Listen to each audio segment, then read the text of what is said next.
네, 반갑습니다. 민주당 정책위 수석부의장 민병덕입니다. 22대 개헌 국회에 맞춰 시작한 입법 이어달기입니다. 오늘 네 번째 기자회견을 실시하겠습니다. 최근 제가 인터뷰할 기회가 많은데요. 이때 빠지지 않고 오는 질문이 민주당 입법 이어달리기입니다. 언론인 여러분들 관심에 감사드립니다. 오늘 기자회견 시작하기 전에 오늘 참석해 주신 의원님들 소개하겠습니다. 먼저 중소기업 전문가시죠. 21대 국회에서 활동하신 김경만 의원님이십니다. 네. 22대 국회 산자의 소속 민주당 의원들도 김경만 의원님이 발의하셨던 법안을 많이 참고하는 것으로 알고 있습니다. 다음은 소상공인을 대표해서 22대 국회에서 활약하실 오세희 의원님이십니다. 오늘 강병원, 김두관, 이장섭 의원님은 개인 일정으로, 그리고 박정현 의원님은 지역 일정으로, 관향엽 의원님은 수해지역 봉사 일정으로 참석하지 못했습니다. 이제 입법 이어달리기 에피소드 4 기자회견을 시작하겠습니다.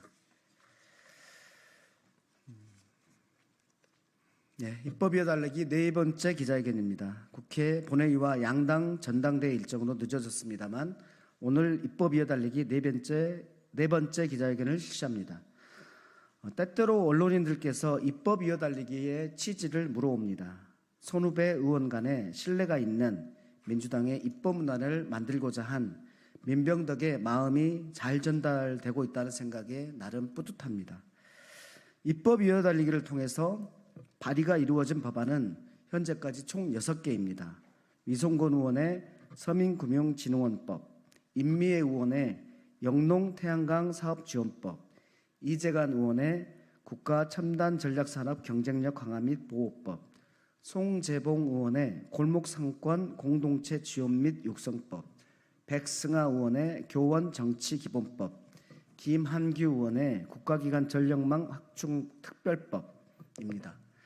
입법 이어달리기에 참여한 의원실의 협조 아래 공동 발의와 해당 법안을 심사할 상임위원회 상황을 모니터링하면서 조속한 본회의 통과를 위해 힘쓰고 있음을 말씀드립니다.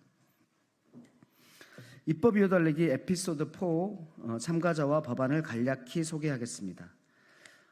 먼저 중소기업 정책 전문가인 김경만 의원은 납품대금 연동제를 보완하는 법안을 발의했습니다. 이 법안을 산자위에서 전국의 소상공인과 중소기업을 위해 애쓰고 계신 오세희 의원님께서 이어받습니다. 강병원 의원의 사회적 경제 기본법안, 김두관 의원의 주민자치 설립 및 운영에 관한 법률안은 우리 사회 공동체 회복을 위한 법안입니다. 이 법안들은 행안위에서 활약 중인 박정현 의원에게로 바톤 터치됐습니다.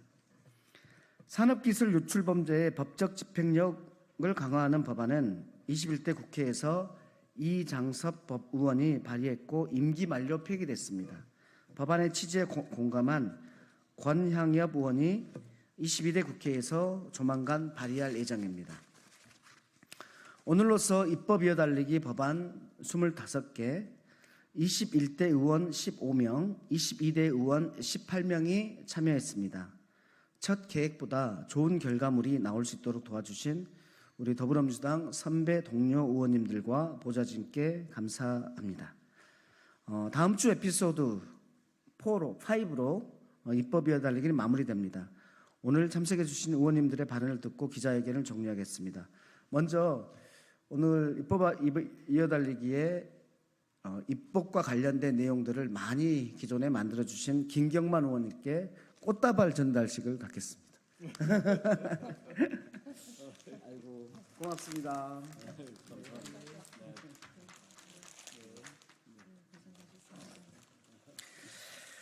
예, 먼저 21대 국회에서 의정활동을 펼치신 김경만 의원님의 말씀을 듣겠습니다.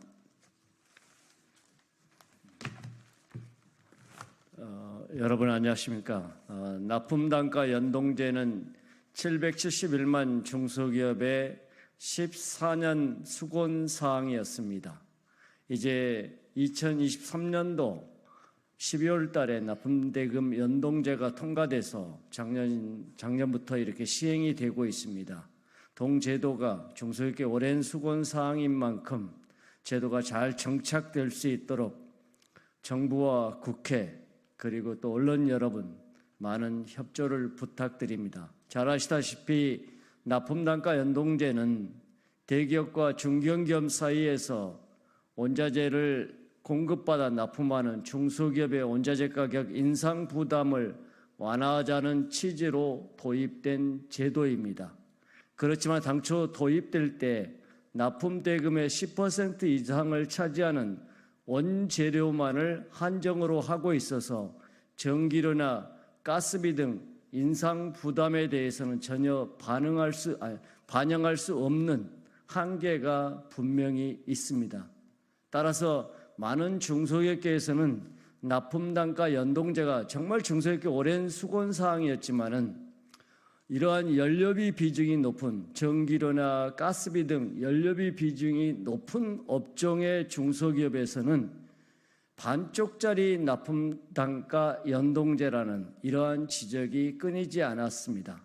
잘 아시다시피 전기료나 가스비 등 이러한 연료비는 최근 2년간 38.9%가 급등했습니다.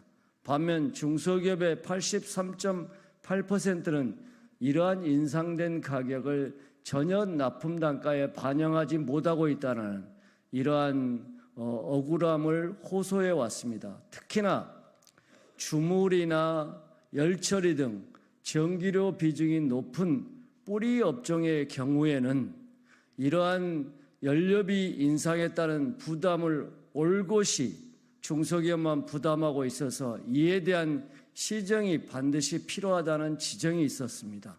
따라서 납품단가 연동제는 이제 시행해서 정착을 향해서 나아가고 있는 단계지만은 이러한 연료비 급등에 대한 부담을 완화할 수 있는 보완된 개정안 법률이 필요합니다.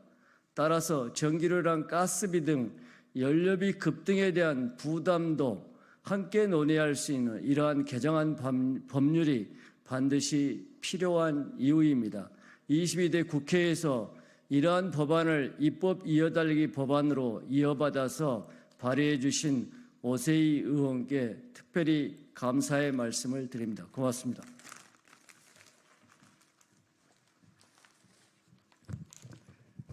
네, 반갑습니다. 더불어민주당 국회의원 오세희입니다. 21대 국회에서 더불어민주당은 납품단가 연동제 입법을 통해 중소기업계의 큰 수건을 해결했습니다.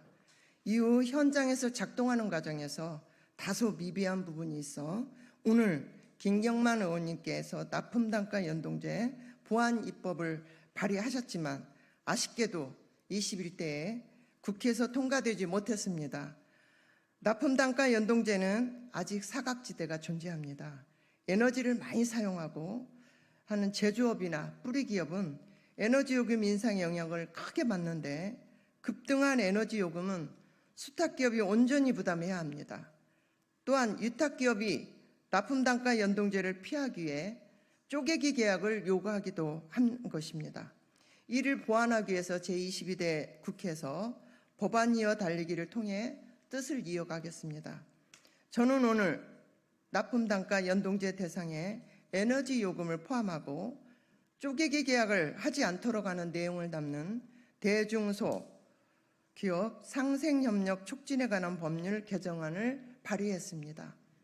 특히 납품단가 연동제 대상에 에너지 요금을 포함하겠다는 것은 우리 더불어민주당 제22대 총선 공약으로 여러분들께 약속드린 만큼 잘 챙기도록 하겠습니다. 22대 국회에서 대기업과 중소기업 간의 불공정한 거래를 바로잡고 공정한 수위탁 거래 질서를 확립하겠습니다. 다시 한번 발의를 21대에 주신 김경만 의원님께 감사드리고 이 뜻을 꼭 이어가겠습니다. 예, 감사합니다. 네. 이상으로 에피소드 입법 이어달기 에피소드 4 기자회견을 마치고요. 다음에는 에피소드 마지막 5번째로 찾아뵙겠습니다. 고맙습니다.